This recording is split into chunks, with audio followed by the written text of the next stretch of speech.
In un libro russo del 1938, trasformato in seguito in film di grande successo nel 1956, si racconta la storia di un bambino che trova una bottiglia durante il bagno nel fiume. Ne ho già parlato in un'altra occasione, ma ora cerco di trovare una nuova prospettiva.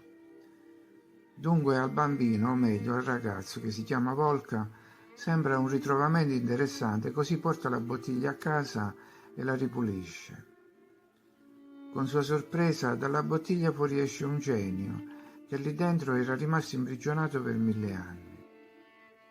Il genio della bottiglia si mette a suo servizio.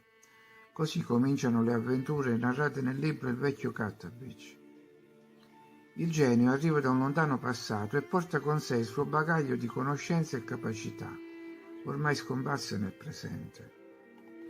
Molte di queste capacità, che per il genio sono normali, appaiono all'inizio magiche al ragazzo, ma questi dopo un po' si lascia andare alla nuova realtà e tutto sembra normale anche a lui. Quindi sperimenta la levitazione, il viaggio sul tappeto volante, l'attraversamento di un portale, visioni a distanza, visioni di ologrammi.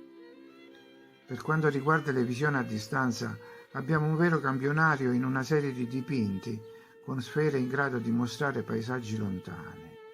E per gli ologrammi, questo film sembra anticipare Guerre stellari, il momento in cui compare la principessa Leila.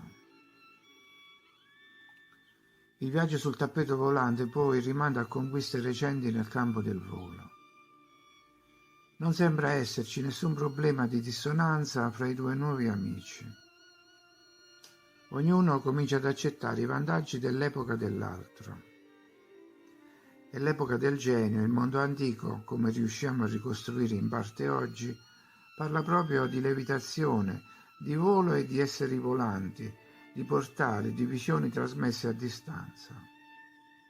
Lo dicono i dipinti, le statue, gli edifici. Ma le differenze fra le due culture e le conseguenti difficoltà riemergono in modo prepotente quando il ragazzo deve affrontare il test di geografia a scuola e il genio decide di accompagnarlo. E la scuola, come qualcuno saprà, è il luogo dove la fantasia e la creatività vengono spesso inibite. Viene estratta la scheda numero 14, la forma e il movimento della Terra. Il ragazzo, che è anche membro del gruppo di astronomia, è molto ferrato in questa materia e si appresta a rispondere secondo le sue conoscenze.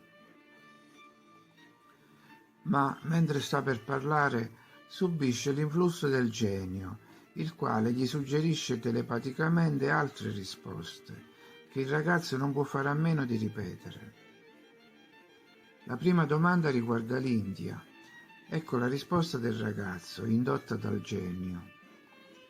L'India, mia stimatissima maestra, si trova quasi all'estremità del disco terrestre ed è separata da questa regione da deserti inesplorati. Viene ripreso naturalmente. Cosa hai detto del disco terrestre?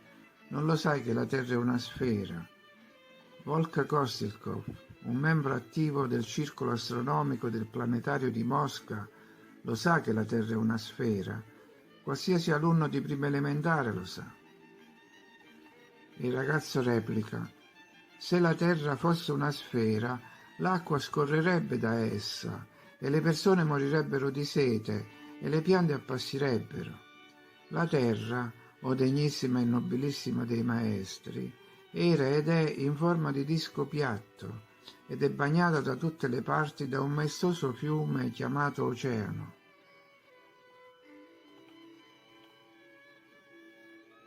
I ragazzi della classe non riescono ancora a capire cosa stia succedendo al loro amico, ma alcuni di loro cominciano a ridere.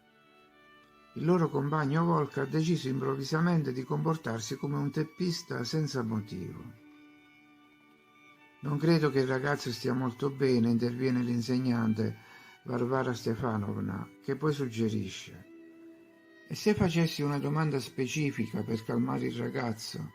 L'anno scorso ha preso una A in geografia. Il resto degli esaminatori si dice d'accordo e Varvara Stefanovna si rivolge di nuovo allo sfortunato Volka. Bene, Kostelkov, asciugati le lacrime e non essere nervoso. Parlami dell'orizzonte. Orizzonte. Volka si rallegra, è semplice. L'orizzonte è una linea immaginaria che, ma poi cade nuovamente vittima dei suggerimenti del genio. Orizzonte, o stimatissima, chiamerò l'orizzonte la linea dove la cupola di cristallo del cielo tocca il bordo della terra. Varvara Stefanovna sembra allibita. Come dobbiamo interpretare le tue parole sulla cupola di cristallo del cielo, nel senso letterale o figurato del termine?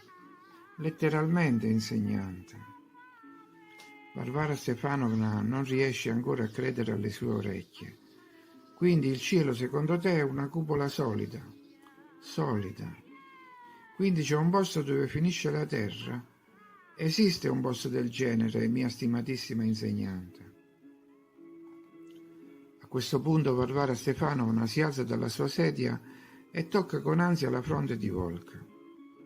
Il ragazzo è confuso, perde sicurezza, il suo cervello è combattuto, avverte la dissonanza.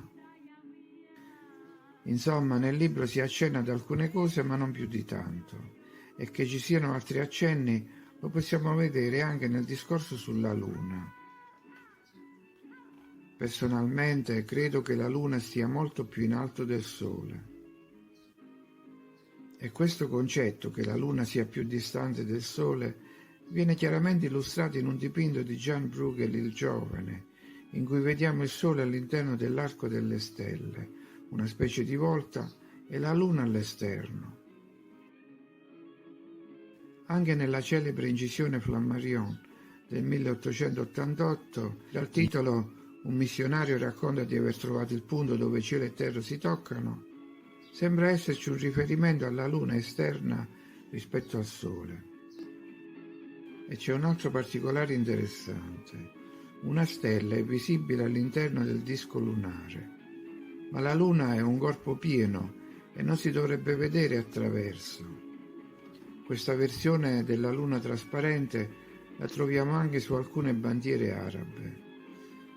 Sembra un mondo di ologrammi, trasparenze e dissolvenze.